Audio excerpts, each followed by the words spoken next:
ఇంట్లోనే బ్రెడ్‌తో స్వీట్ ఎలా తయారు చేసుకోవాలో ఇప్పుడు చూద్దాం. ఇలా వీడియోలో చూపించిన విధంగా మీరు కూడా తయారు చేసుకోవచ్చు. దానికి ముందుగా బ్రెడ్ ప్యాకెట్ తీసుకొని దాంట్లో ఉన్న పీసెస్ని ఇలా బ్రౌన్ పార్ట్ వరకు తీసేసుకోవాలి. 4 సైడ్స్ తీసేసుకున్న తర్వాతకి దాన్ని 2 పీసెస్గా ఇలా వీడియోలో చూపించిన విధంగా కట్ చేసుకోవాలి. ఆ పీసెస్ని మనం ఆయిల్లో వేయించుకోవాలి.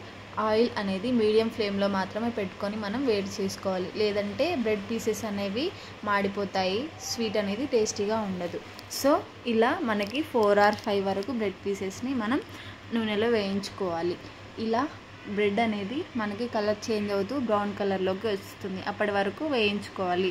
తర్వాత దాన్ని ఒక బౌల్లో తీసుకొని పక్కన పెట్టుకోవాలి. తర్వాత ఒక చిన్న గిన్నె తీసుకొని దాంట్లోకి ఇలా పాలు యాడ్ చేసుకోవాలి.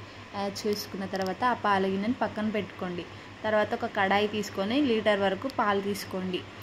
లేదంటే అర లీటర్ అయినా తీసుకోవచ్చు మీ క్వాంటిటీ ప్రకారం. తర్వాత ఇందాక తీసుకున్న గిన్నెలో పాలలో మనం కస్టర్డ్ పౌడర్ని 4 or 5 వరకు స్పూన్స్ యాడ్ చేసుకుందాం. కస్టర్డ్ పౌడర్ అనేది వెంటనే గడ్డ కడుతుంది కాబట్టి దాన్ని వెంటనే ఇలా కలుపుకోండి.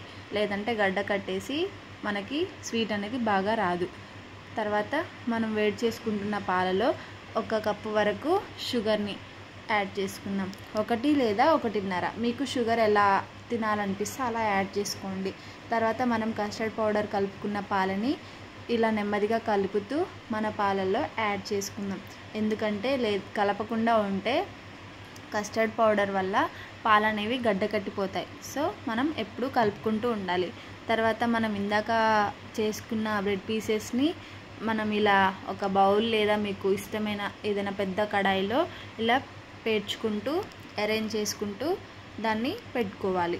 పెట్టుకున్న తర్వాత దాంట్లోకి షుగర్ సిరప్ మనం యాడ్ చేసుకోవాలి. షుగర్ సిరప్ ఎలా తయారు చేసుకోవాలంటే ఒక బౌల్లోకి షుగర్ తీసుకొని దాంట్లో కొన్ని వాటర్ పోసుకొని దాన్ని శుభ్రంగా మరగనిస్తే అదే షుగర్ సిరప్ అండి. ఇలా షుగర్ సిరప్ని మనం అరేంజ్ చేసుకున్న బ్రెడ్ ముక్కలపై ఇలా చల్లుకోవాలి. ఆ తర్వాత కస్టర్డ్ పౌడర్ కలిపిన పాలని మనం బ్రెడ్పై ఇలా అరేంజ్ చేసుకోవాలి. అరేంజ్ చేసుకుంటే మనకి ఆ కస్టర్డ్ పౌడర్ అనేది ఆ టేస్ట్ అనేది మనకి తెలుస్తుంది. కాబట్టి మొత్తం కలిసే విధంగా ఇలా మొత్తం పోసుకుంటూ ఉండాలి కలిసే వరకు. దాని తర్వాత పైన డ్రై ఫ్రూట్స్ వేసుకుంటే టేస్టీగా ఉంటుంది. తర్వాత మళ్ళీ అరేంజ్ చేసుకొని మళ్ళీ అదేవిధంగా కస్టర్డ్ పౌడర్ పాలు అనేది దాంట్లోకి వేసుకోవాలి. ఈ విధంగా బ్రెడ్ పీసెస్ అలా కస్టర్డ్ పౌడర్ పాలు అలా పోసుకుంటూ ఉంటే మనకి స్వీట్ అనేది మొత్తం కలిసిపోయి టేస్టీగా మంచిగా ఉంటుంది. ఆ స్వీట్ని చల్లారాక ఫ్రిడ్జ్లో పెట్టుకుంటే మనకు కావాల్సిన sweet bread ready. Please subscribe my channel.